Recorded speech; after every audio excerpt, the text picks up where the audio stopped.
Podemos começar então, queridos. Time over, né? Aliás, já está passando 2 minutos. Em nome do Pai, do Filho e do Espírito Santo. Amém. Amém. Hoje não é difícil nós pensarmos na oração a dirigir, porque é festa de São José, operário, né? Então, temos a quem e também até o por quem rezar. E, de fato, pedimos o auxílio a São José, o grande esposo puríssimo da bem-aventurada sempre Virgem Maria,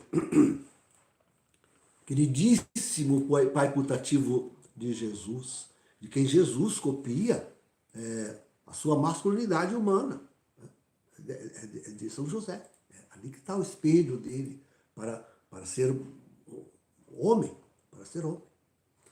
Então, sim, pedimos a São José que nesse dia, sobretudo de São José operário, ele que trabalhou tanto com sua cabeça, suas próprias mãos, junto com seu filho Jesus, a quem ensinou o mistério. Ensinar Jesus é brabo, né? Mas, enfim, pedir que São José interceda hoje, interceda por nós, pelos operários no mundo inteiro. Como seria bom agora a gente colocar no coração, um por um, cada operário, com suas famílias, né? E poder rezar junto com São José a Deus, com a intercessão de Jesus, do Espírito Santo, para que Deus seja providente junto aos operários e suas famílias. E se o operário é aquele que constrói, digamos, o mundo, mas não menos também a igreja, né? Os nossos templos, as nossas... Quanta coisa bonita que nós queremos e fazemos aqui, e que são operários também que fazem. Lembrar aqueles que já passaram aqui por essa casa e trabalharam para nós. Mas, sim, eu queria lembrar também o grande serviço da fé, da religião. Nesse momento nós nos voltamos para esse, o mundo inteiro. Impressionante, eu acho que nunca como hoje, gente. O mundo inteiro está focado lá no Vaticano e nessas congregações gerais, nesse conclave. Então, pedir que estes grandes operários da vinha do Senhor, que somos nós também, sejam acompanhados por São José, sua virilidade, a sua força, a sua convicção de fé, o seu serviço humilde, dedicado, carinhoso, providencial, enfim. Que São José dê uma grande bênção para todos nós, para o nosso trabalho. Em nome do Pai, do Filho e do Espírito Santo. Amém. Então, queridos, sim, nós queremos tratar hoje sobre o próximo, colocamos entre parênteses, ante-papa. Próximo papa, próximo ante-papa. Então, só pode ver e compreender a nossa live, o nosso pensamento, o nosso título, só pode compreender este título aqueles que realmente compreendem e aceitam que nós estamos no fim dos tempos, no fim do mundo. Só aqueles que aceitam isto. Quem não aceitar que estamos vivendo esse mistério final, e olha, finalzinho, só quem aceita que estamos nesse finalzinho. Quem protela isso para daqui a 10, 15, 20, 50, um século, um milênio, bom, esse também não precisa. Mas para quem acredita que estamos no finalzinho dos tempos, no fim do mundo, então para esses não vai ser tão difícil compreender o título e o pensamento que vamos expor. De fato, é preciso acreditar nas Escrituras. Simples, para acreditar que estamos no fim dos tempos, é preciso acreditar nas Escrituras. E no significado daquela palavra de Jesus que disse que assinala o fim dos tempos, o surgimento daquela geração última, Quando florescer de novo, o povo de Israel me faz. É uma coisa especial quando eu descobri que realmente, o texto diz assim, né? Quando a árvore que é aquela de Israel, como é que é a árvore mesmo? Quando essa reverdecer e as outras árvores, esse detalhe de as outras árvores, e que descreve um momento histórico preciso de 1948, alguns anos antes, algum ano depois, quando, além de Israel criar a sua independência, tantas outras árvores vizinhas conseguiram também a sua independência. Egito, Síria, Jordânia, tantas outras, Líbano, outros países assim ao redor, as outras árvores. Então, esta seria a última geração. Tem que acreditar nisso, queridos. Se não acreditar que Jesus acertou, que essa seria a última geração, né, desta e daquelas árvores, que não aceitar que Jesus acerta, né, na sua previsão, então, bom, esse também, né? E de lembrar, então, que nós estamos no finalzinho dos tempos. Quantos anos dura uma geração? No capítulo, no Salmo 90 que nós buscamos, né? Todos sabem. A reflexão já vem de longo tempo. Está na minha semana de Daniel, que eu deixo publicado aí também no YouTube.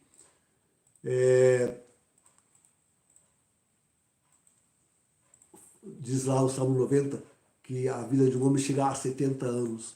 Fato notável quando avança até 80. Nós já estamos, a última geração já está com 75. 75 anos já. Não falta, pois, mais muito. Não falta, pois, mais muito para cumprir-se definitivamente a palavra de Deus.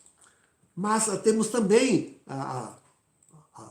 o Catecismo da Igreja, quero que a Grace agora leia para nós o Catecismo da Igreja, onde se fala do fim dos tempos e daquilo que deve acontecer na Igreja nesse final dos tempos. Leia para nós, Grace. Sim. Esta impostura anticrística se esboça no E antes, não tem antes uma palavra, parece que aí começa no meio. Veja o A número aprovação antes. Igreja? Essa aí, isso mesmo. Como é que é? A aprovação derradeira da Igreja. Isso. É o título.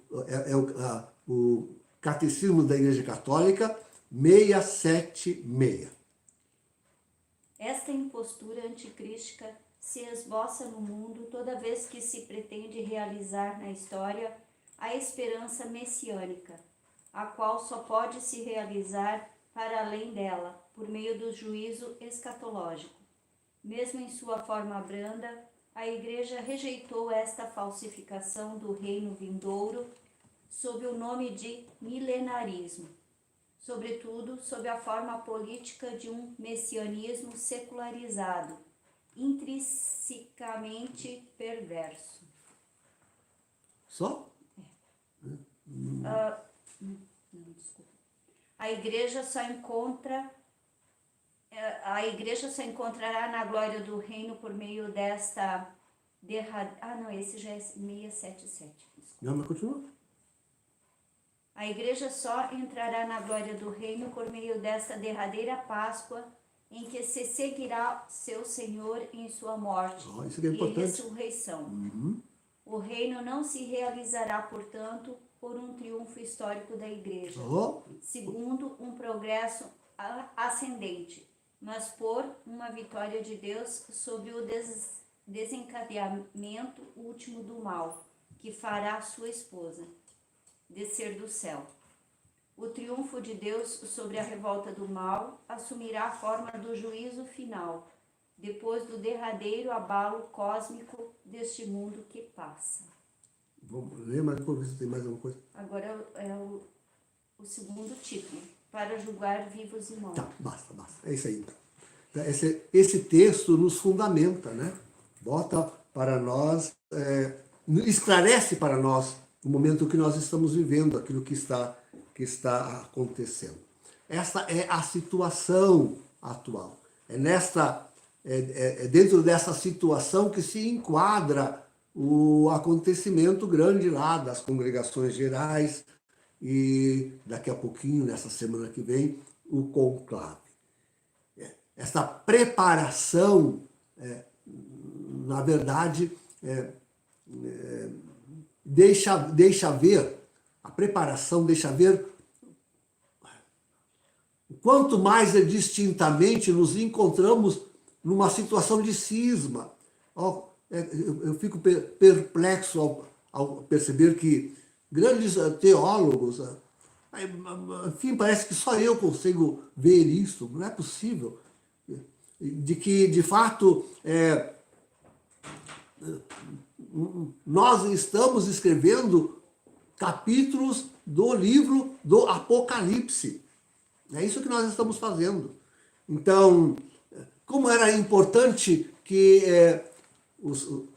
sobretudo os cardeais, conseguissem compreender que o ato que eles estão realizando é um ato, afinal, escrito, que não fugirá, com certeza, ao desígnio divino. Não fugirá ao desígnio divino. Então, podem ter certeza, aquilo que Deus determinou, permitiu que acontecesse, realizar-se-á. Só está preparado para, e aí nesse sentido, não sei se tem alguém preparado, não sei. Não sei se tem entre os cardeais um sequer, que realmente creia com profunda convicção que nós estamos aí a poucos passos do fim do mundo, do fim dos tempos. E justamente essa insciência é que vai provocar. Assim, era isso que eu queria dizer. Até estava me esquecendo. Quer dizer, nós já estamos, essa que é a consciência que já estamos em cisma. O cisma acontece em Amoris Laetitia. É ali que dá o cisma.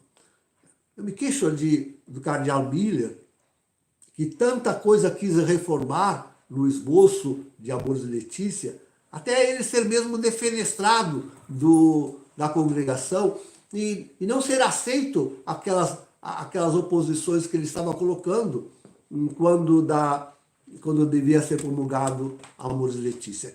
Então, é impressionante para mim que esses cardeais, e alguns tão bem formados, possam não compreender o que estamos realmente vivendo e aquilo que resultará. Mas nós também não entendemos assim tão bem as coisas, hein? Não pensar que nós também entendemos tão bem as coisas. Nós temos, na verdade, perguntas a fazer, né? Eu escrevi aqui 2 ou 3 perguntas. Teria o falso profeta continuidade? O que realizou-se da profecia de Apocalipse 13, 11 e seguintes? O que realmente realizou-se? O que esperar de um falso profeta que realize a pleno esta profecia? Seria o antipapa, seria o próximo Papa o anticristo? E o Papa Negro? O que é isso? Como é que fica? Bem, essas são as perguntas que eu vou abordar e procurar responder. Essa me parece realmente tremenda. Teria o falso profeta continuidade?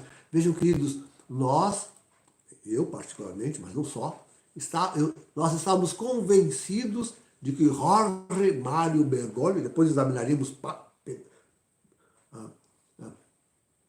ipsis verba, palavra por palavra, a profecia. Então, nós estávamos convencidíssimos que Bergoglio era o falso profeta de Apocalipse 13, 11 e seguintes. Nós estávamos convencidíssimos. Não, absolutamente nós não voltamos atrás. Né? Não. Não é por causa que ele morreu que nós vamos dizer que ele era um santo padre. Né? Não, nós continuamos afirmando. Ó, o conclave aquele é nulo. Né? Tem todo aquele problema que eu já coloquei na última live sobre isso. Aquele conclave foi nulo. Bergoglio jamais foi papa da Santa Igreja Católica, nem por um minuto. Ele foi um antipapa. Isso já está acertado. Mas sim, ele também foi um falso profeta. Quer dizer, como veremos, ele realizou grande parte, inclusive, da profecia de Apocalipse 13, 11 e seguintes. Mas ele foi um falso profeta. Todas as qualidades, todas as características de um falso profeta foram plenamente respondidas por este homem, por este ímpio, que usurpou o trono de São Pedro. Mas a verdade é que as Escrituras não nos puseram em guarda contra dois realizadores da profecia de Apocalipse 13, 11 e seguintes. Não dá para inferir das Sagradas Escrituras ou de Apocalipse 13, 11 e seguintes que aquela figura do falso profeta ali descrita podia ser realizada por dois antipapas. Não se pode inferir daquilo. Por isso que quando o Bergoglio começa a adimplir, a colocar em prática cada uma daquelas realidades ali figuradas, nós dizíamos, esse é o antipapa. E tínhamos a certeza, não, ele não pode morrer, porque ali está escrito também como vai ser o seu desaparecimento. Deus não nos preveniu, realmente Deus não nos preveniu. Não há notícia na Bíblia, nem no Apocalipse, de uma continuidade, isto é, de um falso profeta que ia começar e de um falso profeta que fosse levar a cabo, a termo, a profecia de Apocalipse 13, 11 seguintes. Contudo, é verdade, nós podemos nos valer da história, e da história recente, para ver algo da ação de Deus. É o que eu tantas vezes já disse isso, mas agora que cabe a retomar, o que aconteceu com o próprio João Paulo II. Eu sempre digo que no plano de Deus, o João Paulo II ele era jovem, era forte, era saudabilíssimo, ele devia conseguir continuar com o seu pontificado por muitos anos ainda, né? Por muitos anos ainda. Talvez, na verdade, ele é que devesse ter morrido agora com o desaparecimento de Bento XVI. Talvez ele que devesse ter morrido agora. E acredito que ele poderia durar mais estes anos. Aquele tiro, certamente, cortou muitos anos da sua vida. E que fez Deus? Deu continuidade ao magistério de João Paulo II. Com toda a sabedoria, antecedendo no próprio magistério de João Paulo II, um sábio, um colega seu, um bispo, um teólogo, que afinal, em cujo pensamento, em cuja orientação, o próprio João Paulo II tantas vezes se afirmou. Nem sempre. Eu sempre lembro que saiu aí a notícia de que houve um 16, quando então cardeal Ratzinger e prefeito da Congregação para a Doutrina da Fé, e João Paulo II quis fazer aquele ato lá de meia-culpa no Vaticano. Ratzinger não queria participar, no fim ele teve lá que bater no peito também. Mas enfim, né, ali houve mas de resto os dois andavam sempre ali, né, um ajudando o outro. Bento XVI, quer dizer, Ratzinger sempre orientando o pontificado de João Paulo II. De forma que quando João Paulo morre, ele assume a cátedra de Pedro, há uma continuidade, uma tranquila continuidade. Não houve surpresa para a igreja.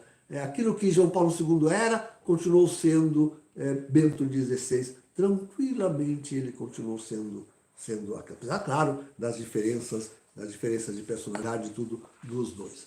E esta continuidade talvez sirva para nós nos ficarmos atentos, né?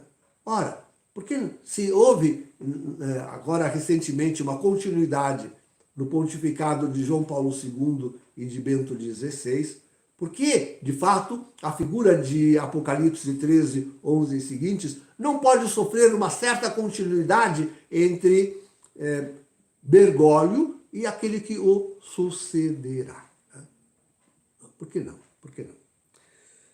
Vejam, queridos, é preciso a gente acreditar que não é possível que qualquer outro homem sobre o planeta Terra faça o papel de falso profeta, senão somente realmente um Papa. Né? Senão somente realmente um Papa. Então, adiante veremos isso melhor. Então, Deus não nos quis advertir sobre esta possibilidade, mas nos mostrou ela na continuidade do pontificado de João Paulo II e Bento XVI. Talvez, queridos, isso é uma tentativa de compreensão da minha parte. Talvez Deus não nos preveniu porque o horror que será o falso profeta de Apocalipse 13, 11 e seguintes a pleno. Talvez o horror que esse homem venha a ser seja tão tremendo, tão maligno, arrasador, opressor, tão realmente malvado, tão indescritível aquilo que este homem vai fazer, em pouco tempo que tem, pouquíssimo tempo que lhe resta, né?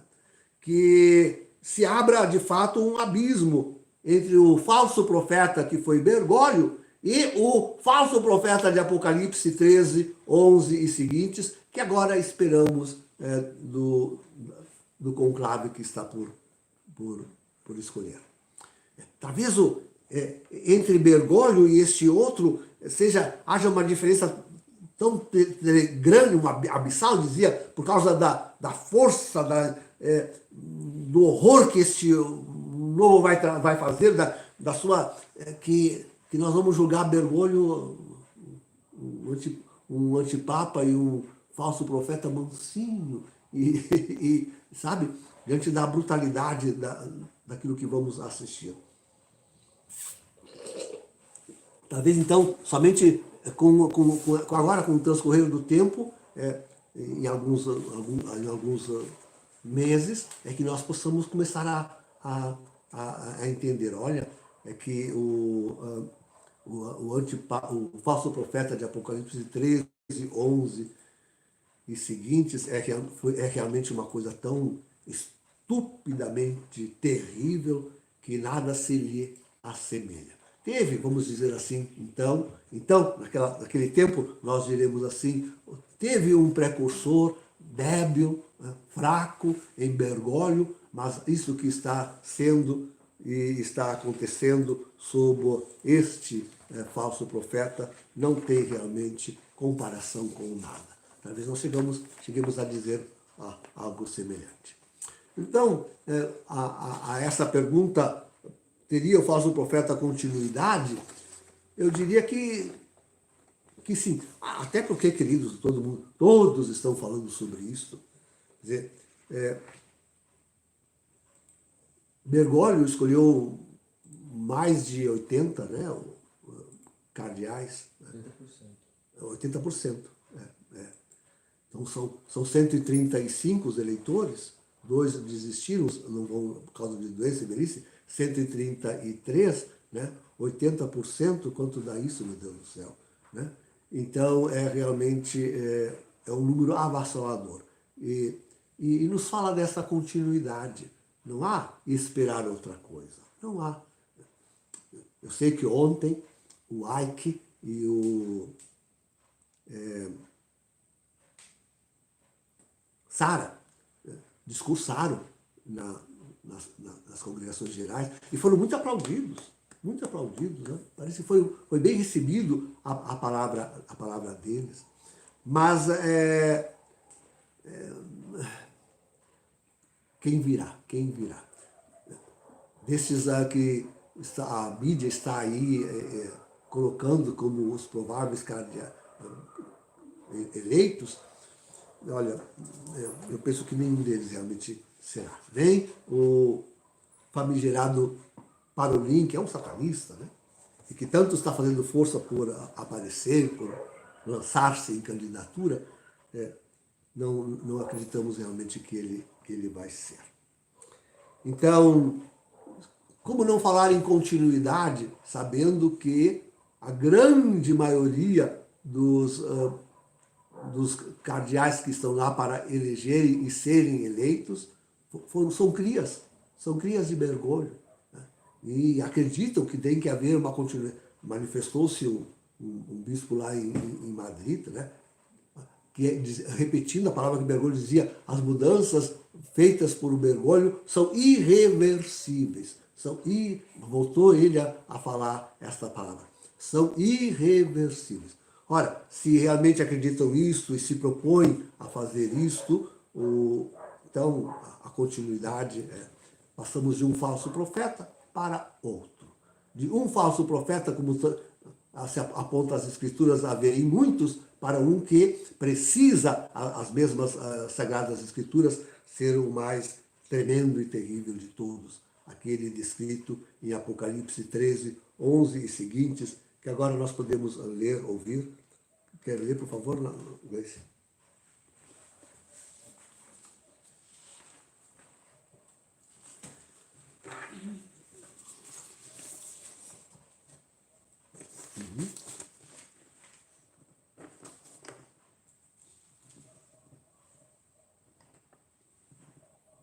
O falso profeta a serviço da besta. Vi depois outra besta sair da terra. Tinha 2 chifres como um cordeiro, mas falava como um dragão. Toda a autoridade da primeira besta, ela a exerce diante dessa, e faz com que a terra e seus habitantes adorem a primeira besta, cuja ferida mortal fora curada. Ela opera grandes maravilhas, até mesmo a de fazer descer do fogo do céu sobre a terra, à vista dos homens. Graças às maravilhas que lhe foi concedido realizar em presença da besta, ela seduz os habitantes da terra, incitando-os a fazerem uma imagem em honra da besta que tinha sido ferida pela espada, mas voltou à vida. Foi-lhe dado até mesmo infundir espírito à imagem da besta, de modo que a imagem pudesse falar e fazer com que morressem todos os que não adorassem a imagem da besta. Faz também com que todos, pequenos e grandes, ricos e pobres, livres e escravos, recebam uma marca na mão direita ou na fronte, para que ninguém possa comprar ou vender se não tiver a marca, o nome da besta ou o número do seu nome. Aqui é preciso discernimento. Quem é inteligente calcule o número da besta, pois é um número de homem. Seu número é 666. Que legal. Então, queridos, nós destacamos dessa profecia de Apocalipse 13, 11 e seguintes, destacamos 7 pontos. 7 pontos. Então, os 5 primeiros couberam assim maravilhosamente bem em Francisco. Os 5 primeiros couberam assim, foram uma luva para Francisco. ele de fato foi um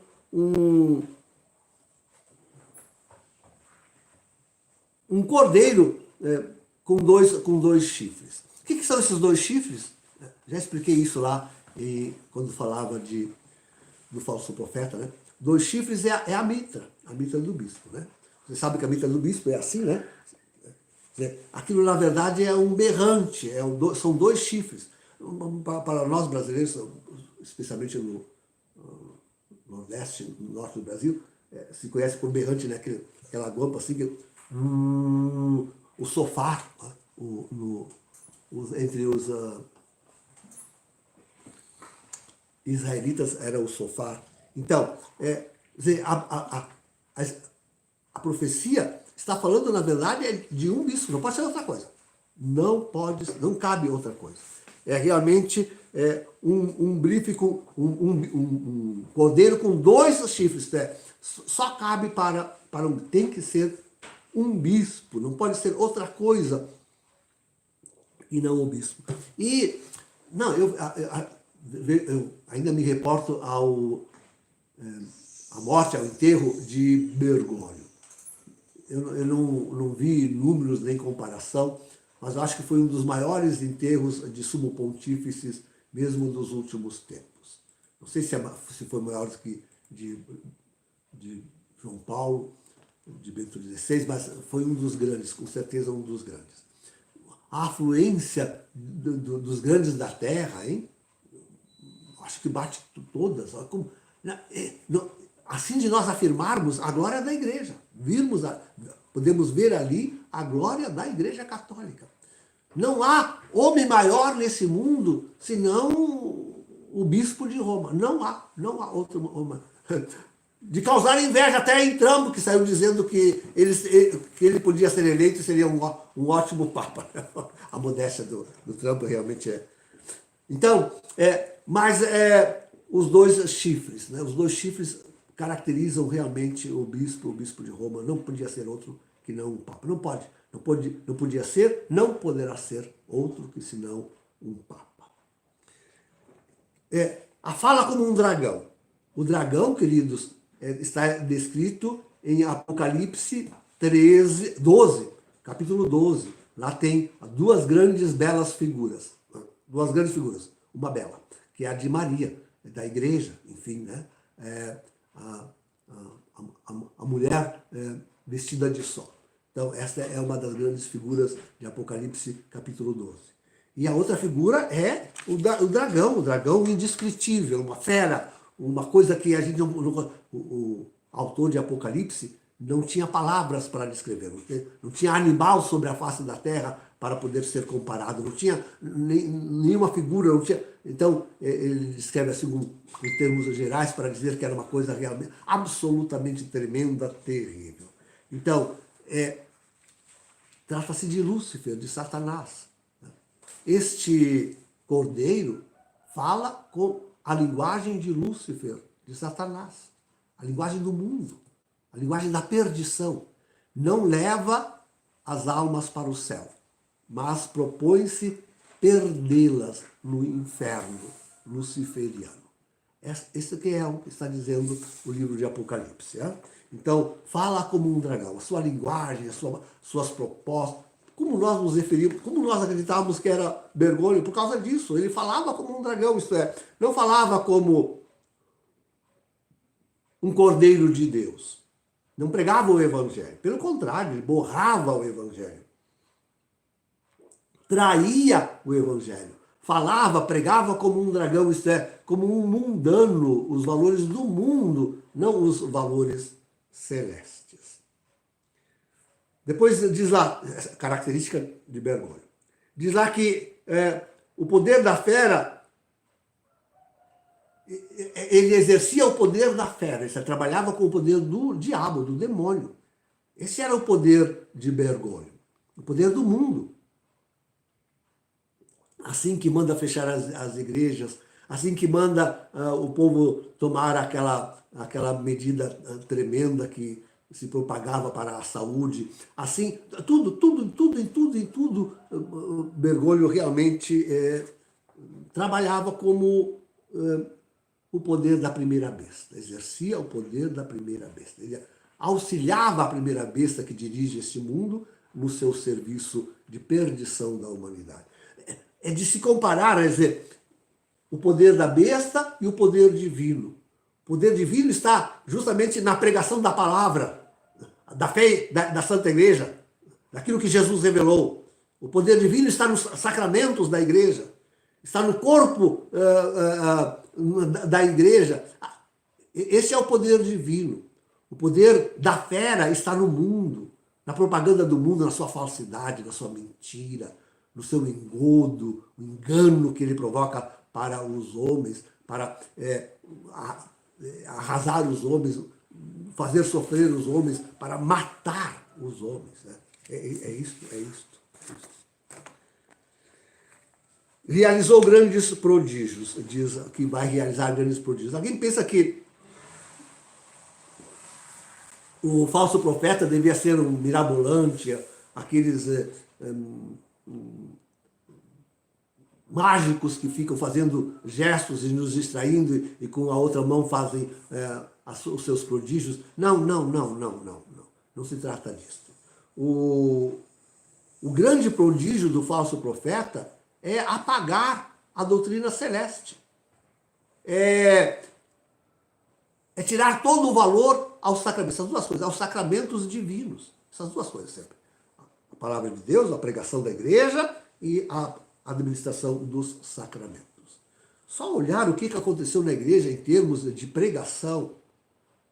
Pensem o que pregou a igreja durante o antipontificado de Bergoglio. Não é palavra de Deus, não é conversão da alma. É tudo o contrário, Né? Esse ecologismo, esse ecumenismo, essa unidade das religiões, o gaysismo, o feminismo, tudo que Bergoglio defendia, pregava, proclamava. Esse é o grande prodígio. Ser aceito pela igreja, aceito pelos padres, pelos bispos, pelos cardeais, temerem a esse homem e colaborarem com ele, realizarem. Que maior prodígio pode haver do que a realização? Assim começa lá nas paróquias, meu Deus, que horror! Começa lá nas paróquias, vai subindo para as dioceses, vai nos grandes grupos internacionais, até chegar lá em Roma, a realização do sínodo, da sinodalidade. Mas que grande prodígio não pode ser do que tirar do coração de um padre?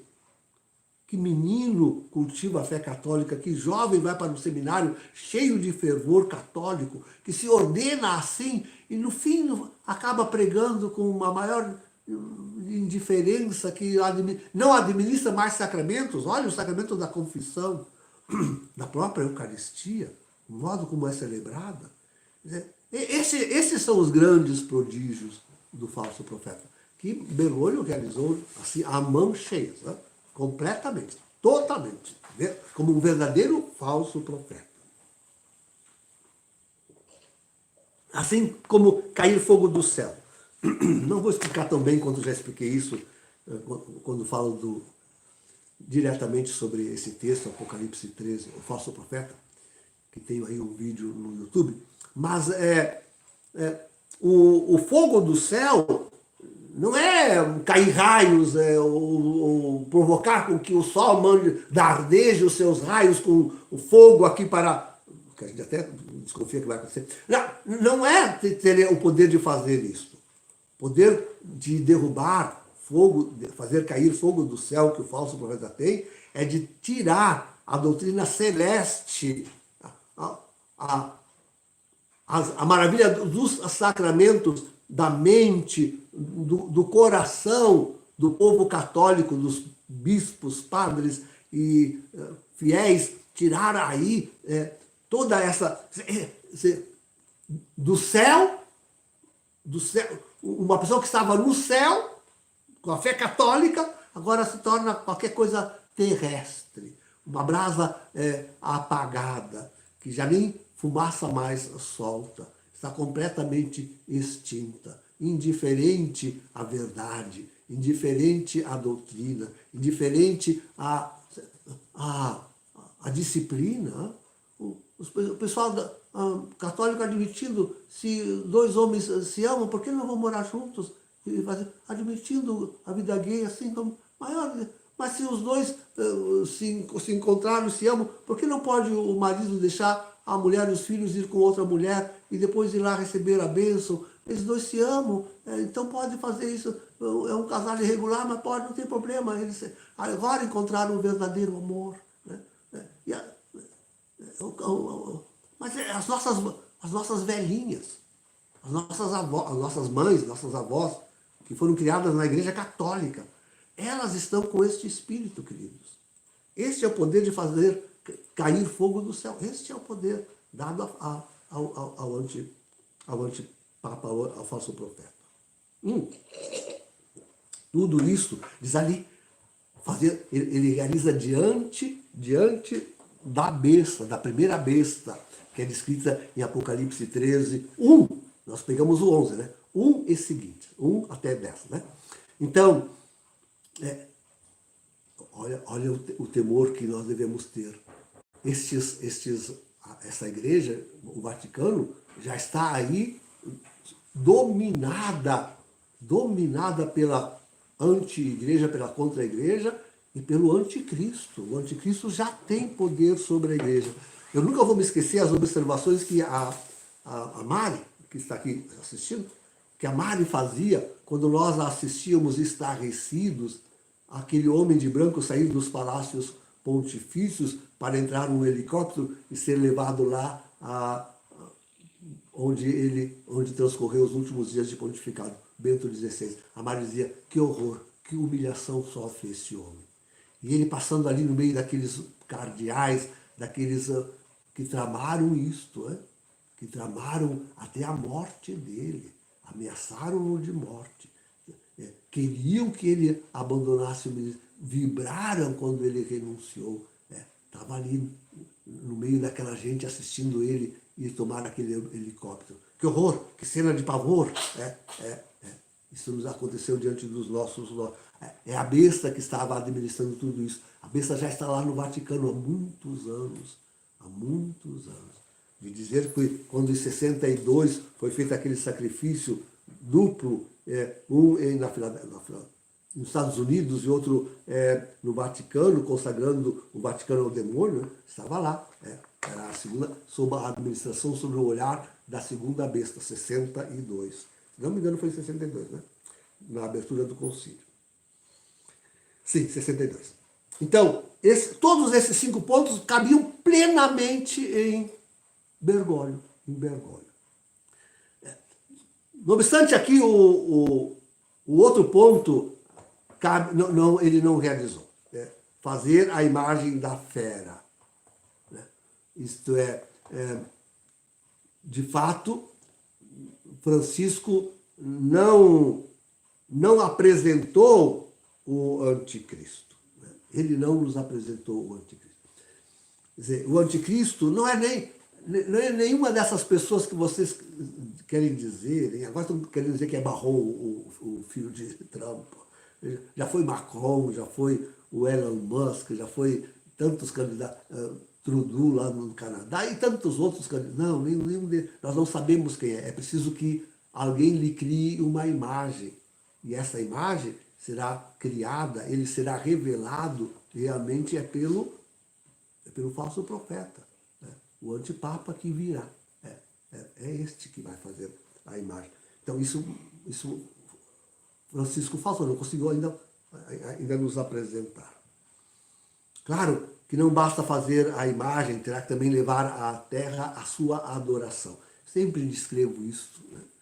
Assim como o Bergoglio um dia se abaixou e beijou os pés daqueles principais lá da África que estavam em guerra, assim agora o seu sucessor, né? Assim o anticristo fará com assim o falso profeta fará com o anticristo, vai ser para mostrar à igreja, para dar à igreja o exemplo, para colocar a igreja em submissão ao anticristo, ele fará isso, vai se abaixar, vai beijar os pés do anticristo, para que todo mundo adore a primeira besta. É isso, é isso. E essa palavra adoração chegará a ter, como veremos adiante, um sentido próprio, né? O seu sentido próprio. Essa primeira, veja, alguém estava até aqui por casa, hein? Alguém estava querendo dizer que Bergoglio ia ressuscitar. Né? Sim, estavam esperando que ele levantasse do caixão. E tantos aí fizeram vídeos dizendo que aquilo era uma encenação e que ali não estava morto Bergoglio, coisa nenhuma, e que de repente ia se levantar e esconder aquele corpo, e ia apresentar de novo Bergoglio com força e com ânimo. Bobagem. Não é o falso profeta que é ferido. Quem é ferido mortalmente é o anticristo. E essa ferida mortal, eu escrevo sobre isso quando falo sobre o falso profeta, o anticristo, enfim. Então pode ser tomar para lá. Não é absolutamente não. Mas com certeza o anticristo sofre alguma coisa bem forte. Então, dar espírito à imagem da fera, fazer com que a fera realmente viva.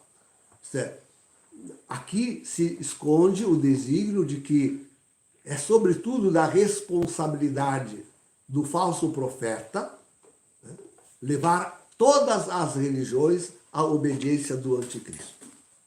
Viram? Olha, eu já falei sobre isso, mostrei nas épocas, nas ocasiões, né, nos meus sermões, mostrava como todos aqueles movimentos, um acontecendo aqui na Argentina, outro nos Estados Unidos, em tantos outros lugares, o próprio Israel. Israel chegou a mandar alguém lá no Vaticano falar com Bergoglio para dizer que ele assumisse o comando de todas as religiões. Bergoglio sempre respondia isso. A todas essas comissões, a todas essas pessoas que lhe foram enviadas com esse propósito, Bergoglio se defendia dizendo, não, eu já sou velho, basta-me, a Igreja Católica é muito grande, essa responsabilidade é enorme, eu não posso exercer outra senão essa. Tem que escolher um outro, Será o anticristo. Esse outro será o anticristo. E o falso profeta de Apocalipse 13 e 11 é que fará com que todas as religiões realmente vão lá prestar a sua vassalagem ao anticristo. Dar espírito à imagem da fera. Complementa ainda aquele sentido de que o anticristo é um político. Né? O falso profeta é religioso, vem da terra. Ele vem da terra. O anticristo é um político, ele vem do mar, vem das águas, que não são estáveis como a terra. Né? Não são estáveis. Então ele vem das águas, é um político. E ele está desaparecido, ele não consegue se mostrar ao mundo com aquela força, aquele vigor, com aquela aparência que ele quer ter. Quem vai lhes dar isto é um Papa. É um Papa que tem que fazer isto em relação ao anticristo. E são esses dois unidos, sim, são esses dois unidos que farão a grande perseguição, sobretudo aos católicos, queridos. Sobretudo aos católicos tradicionais, aqueles que são católicos mesmos. Os verdadeiros católicos serão mortos, virá a perseguição sobre esse. Nós já achávamos a igreja perseguida sob Bergoglio, e tantas comunidades abandonaram a falsa igreja, graças a Deus, e foram excomungados e perseguidos, mas não se compara com aquilo que se fará sob a primeira e a segunda bestas. Né? O futuro antipapa, falso profeta Francisco, e falso profeta que virá, e o anticristo. Então, sim, até, como diz a profecia, perseguição e morte. Tem ainda, finalmente, o misterioso número 666, que tanta gente... Na tradição da igreja, quem lê, procura esse número, o que se diz sobre esse número, uma confusão tremenda.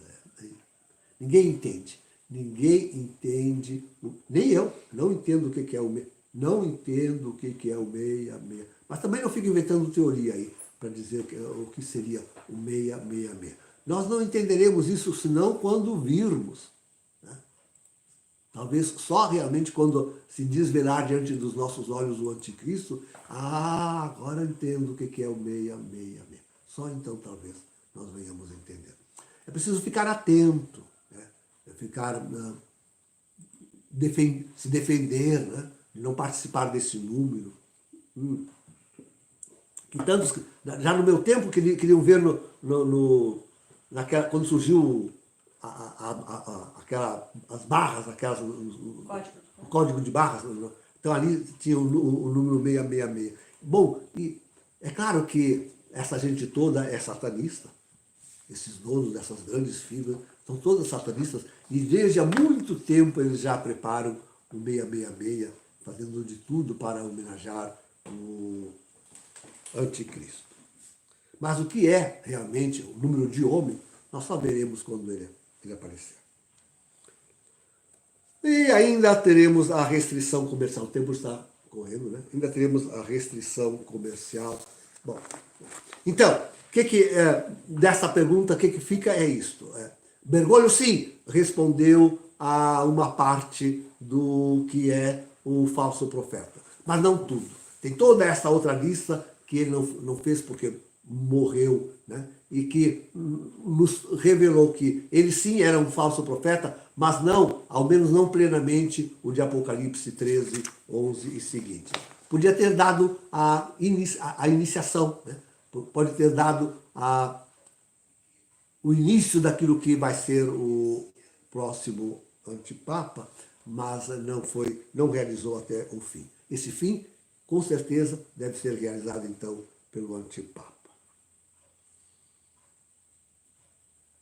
Então, o que nós podemos esperar desse conclave? O que nós podemos esperar de um falso profeta que realize a pleno estes 7 pontos de Apocalipse 13, 11 seguintes que Bergoglio não cumpriu?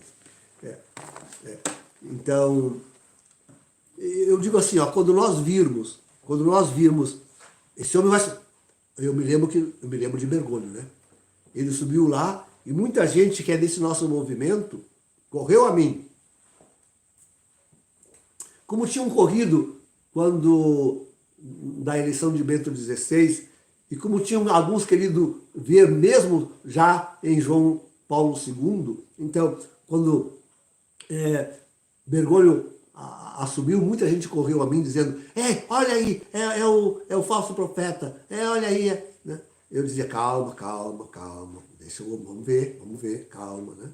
E como todos os outros padres, como todos os padres e bispos, as primeiras palavras e atitudes de Francisco, eu tentava também, quando via o povo católico, eu tentava também explicar, dizer: não, mas isso assim que se deve entender, o significado é aquele, não, aquilo ali não tem importância, não é obrigado o Papa a fazer, usar o sapato vermelho, né? E isso e aquilo. Então a gente ia explicando. No início eu também ficava aí defendendo o Bergoglio, explicando, tentando ver diferente, tentando mostrar que, enfim, né?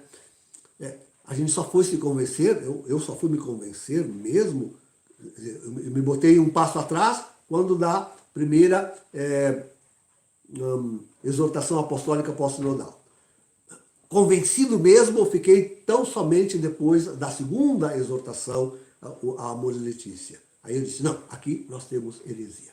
Aqui nós temos heresia formal, esse homem não é papa, é um antipapa, e ele sim é, com certeza, o falso profeta de Apocalipse 13, 11 e seguintes. Me enganei redondamente, porque ele não cumpriu todos os pontos, como acabamos de ver, do que deve ser o falso profeta de Apocalipse 13, 11 e seguintes. Mas que ele deu um bom início, um bom chute inicial, isso ele deu. Isso nós temos certeza. Tanto que a igreja já está dividida, a igreja já está em cisma, e não há negar isso. Então, tem alguns pontinhos que eu digo, quando ele fizer isso aqui, aí não tem escapatória. Primeiro ponto, quando ele abrir a ordem sacra para as mulheres, quiser ordenar mulheres como sacerdotisas e admitir ao altar como presbíteros os viri probati, os homens casados. Quando ele fizer isto, aí não tem escapatória. Vamos recebê-la aí, continuando rezando por ele no iniciozinho, mas quando ele começar a querer, em ordem, sim, em ordem absoluta. Se este homem subir ao trono, como eu já disse na última live, com o mesmo plano de Francisco, para continuar o plano de Francisco, se ele não denunciar Francisco como um antipapa, se ele não condenar e não desfizer todas as ações de Francisco, já pode botar na lista. Pode botar na lista. Continuidade. Pode botar. Esse aí é um antipapa, ele é o novo falso profeta.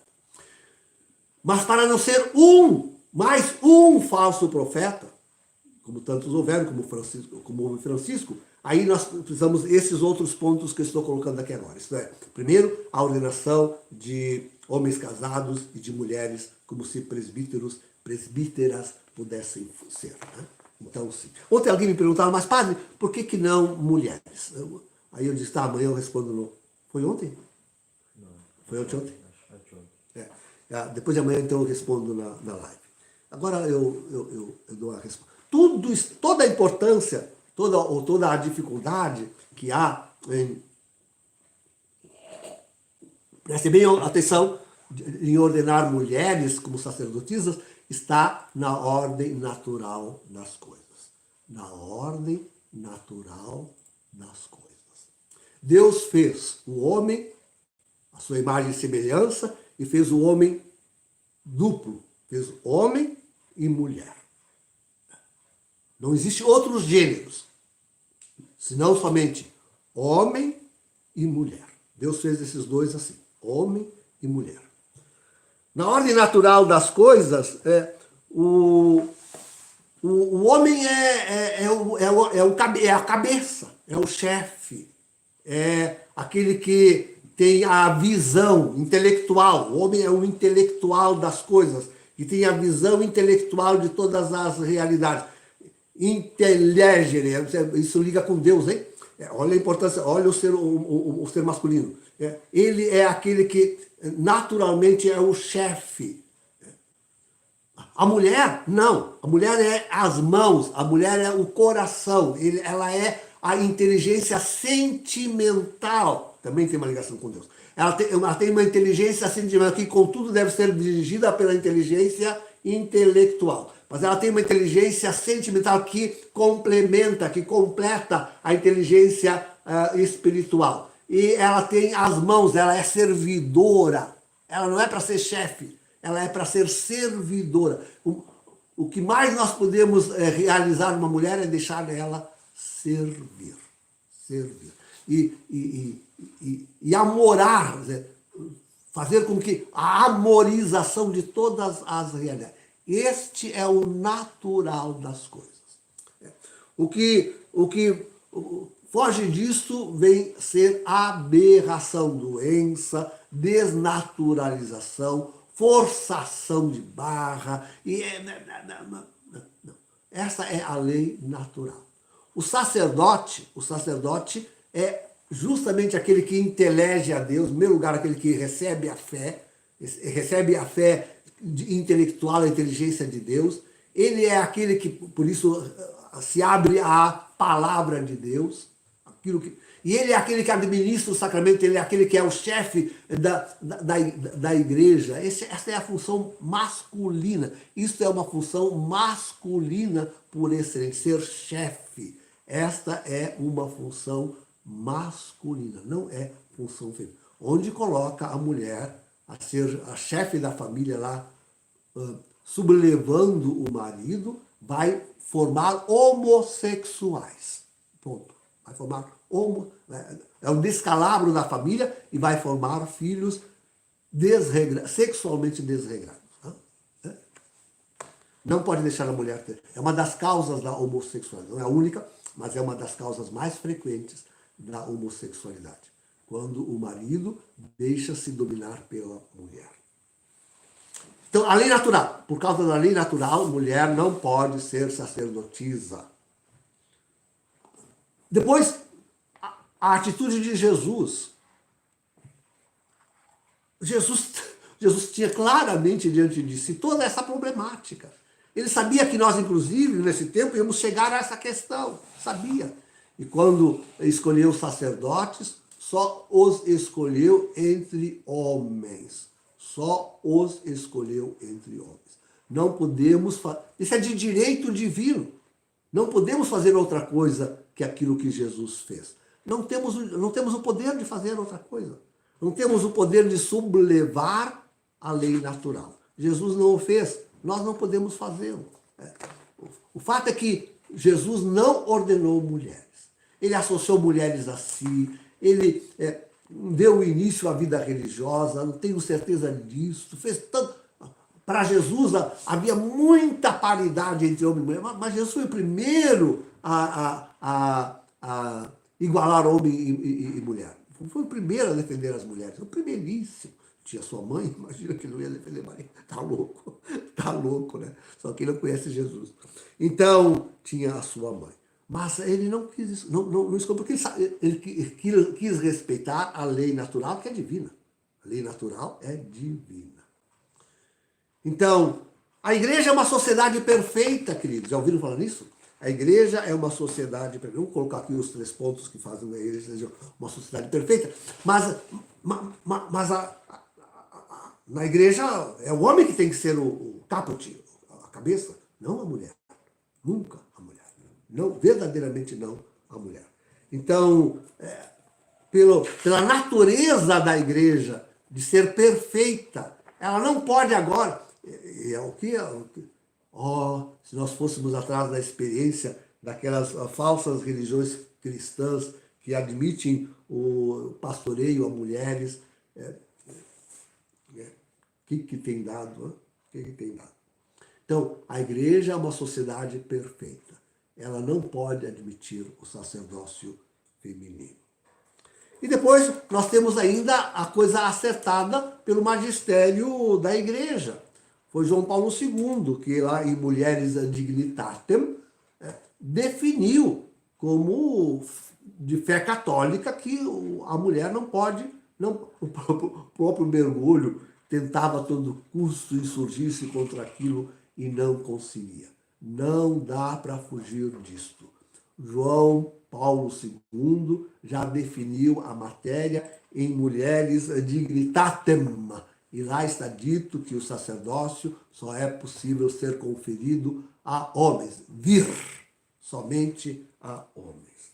Então, por isso, quando vocês virem que este novo antipapa disser, não, vamos ordenar mulheres e homens casados, eu digo, está aí o segundo, porque o primeiro é a continuidade de Bergoglio, né? O segundo ponto que nos prova que esse homem é o falso profeta de Apocalipse 13, 11 e seguinte. E tem que ser ele, sabe por quê? Porque não tem tempo para ele morrer e vir um terceiro.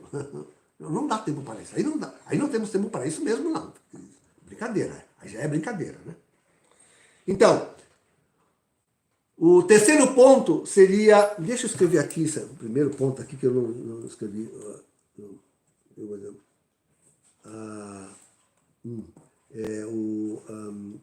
Continuidade de Bergoglio. Isso não pode deixar atrás, mas eu falei na última. Então, sim, a invalidade da Eucaristia.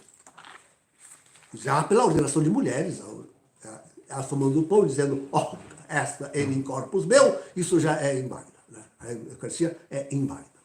Mas, sim, a missa deve sofrer e logo uma ação inválida. Né?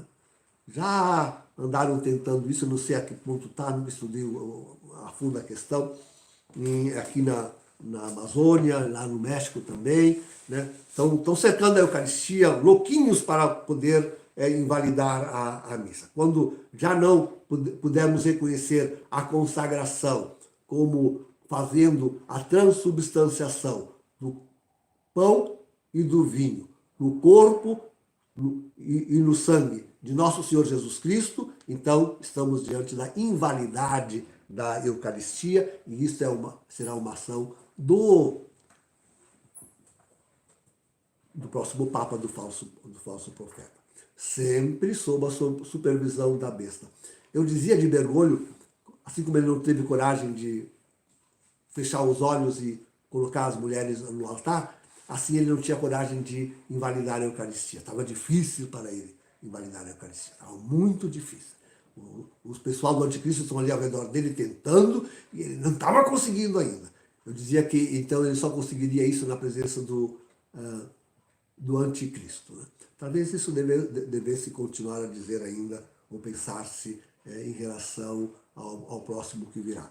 Ou não, ou ele será também tão horroroso, como eu disse antes, tão bruto, que ele mesmo e por si invalidará a Santíssima Eucaristia.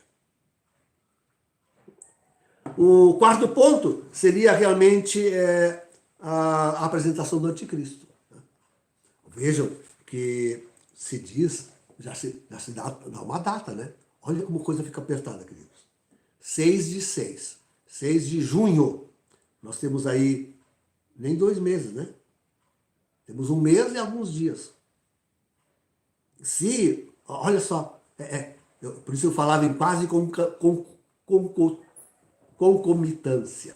Quer dizer, se o dia 7, agora quarta-feira, é eleito o sucessor esse será bem sucessor de Francisco, isto é, um outro falso profeta, e ele for ainda, digamos, em maio, digamos que ainda em maio ele assuma a cátedra de Pedro. Né? Tem que ser em maio ainda. Não pode ser. Dia 6 já não é possível. Então, logo em seguida, se é no dia 6, ele deve retomar imediatamente todo o programa de Bergoglio, né? Ponto 1, que nos dá nos acentua ele como o falso profeta. E, além disso, ele continuará isso é natural, o Ano Santo, e no programa do Ano Santo, para o dia 6 de junho, ele deve apresentar o Anticristo, para se cumprir aquilo que alguns profetas aí nos alertam ser a data da apresentação do Anticristo. Não pode ser depois.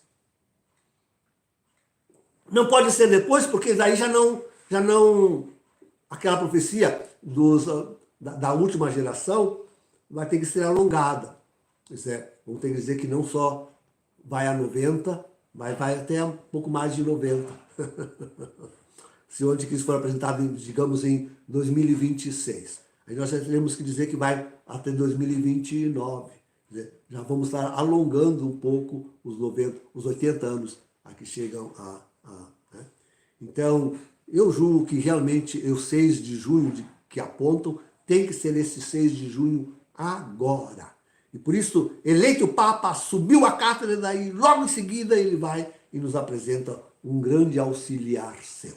Ele não vai dizer que, olha, está aqui, apresenta o Anticristo. Não, ele vai um grande auxiliar seu para muitas tarefas que ele vai se julgar incapaz, como até talvez o de dirigir a multidão das religiões unificadas. E aí vai o resto, a paz entre as nações, né? Estamos aí com estremecimentos tremendos. Não vamos falar sobre isso porque a hora vai adiantada. Então, a apresentação do Anticristo. E, finalmente, agora, o estabelecimento do culto luciferiano.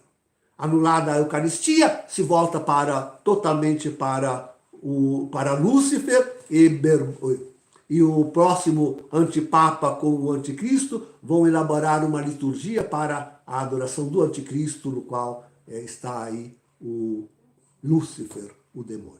Então ele estará realizando plenamente aquilo que diz em Apocalipse, ele estará aí realmente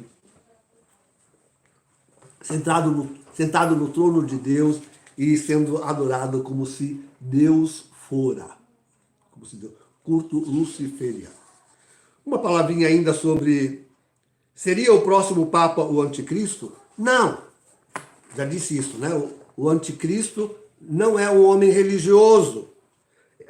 É verdade que ele vai se tornar um homem religioso, ele vai ser o chefe de todas as religiões, ele vai buscar para si o culto universal, ele vai, enfim, né? Sim, mas ele não virá da religião católica, não virá.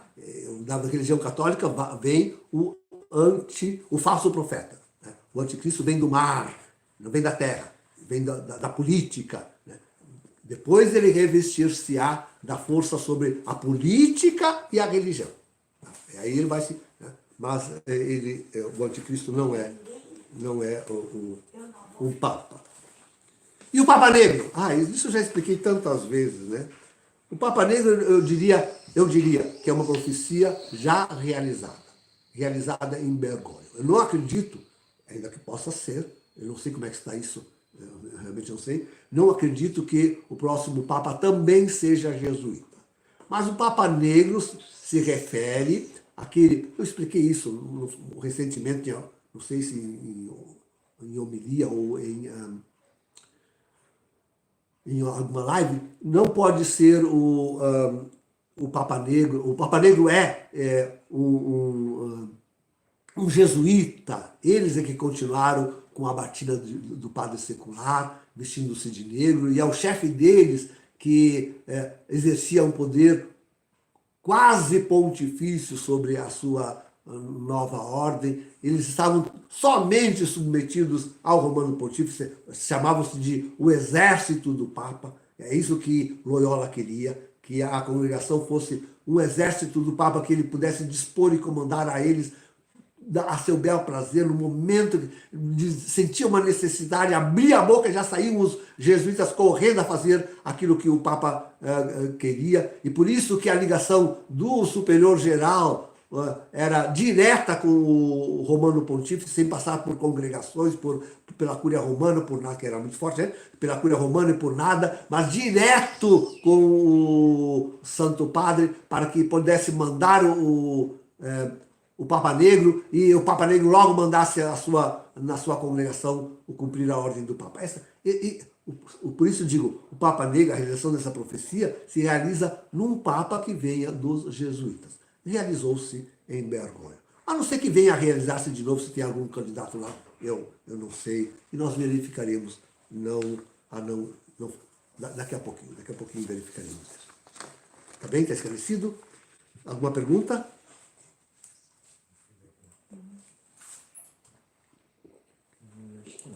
Alguns que participaram no Face também.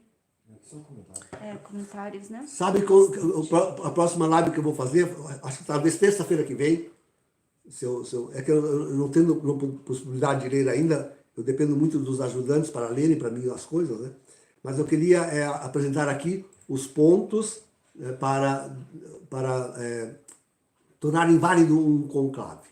O que tornaria inválido? Acho que seria interessante. Então, na próxima terça-feira, o conclave abre na quarta, vamos ver se na próxima terça-feira nós conseguimos fazer. Obrigado pela presença de todos. Compartilhem, deem um joinha, não esqueçam. Ajudem nós, a nossa comunidade, a continuar. Divulguem, compartilhem muito isso. Ajudem nós. Né? Venham para o nosso grupo de WhatsApp. Venham ajudar. Na descrição do vídeo vamos depois colocar aí o modo de nos ajudar. Nós precisamos tanto. Agora estou querendo comprar uma roçadeira, custa R$2.100. Eu estou pedindo essa ajuda. Então venham ajudar-nos, ajudem-nos para nós podermos continuar o nosso trabalho. Abençoa-nos, Senhor, com São José, o castíssimo esposo, e a bem-aventurada sempre Virgem Maria. Dá-nos a tua bênção, Jesus, em nome da Sagrada Família. E São José possa estar sempre também nos ajudando a realizar aquilo que é da disposição e da vontade de Deus. Sobre todos, dessa bênção, pela intercessão de São José, da bem-aventurada Virgem Maria, de Deus Todo-Poderoso, Pai, Filho e Espírito Santo. Amém.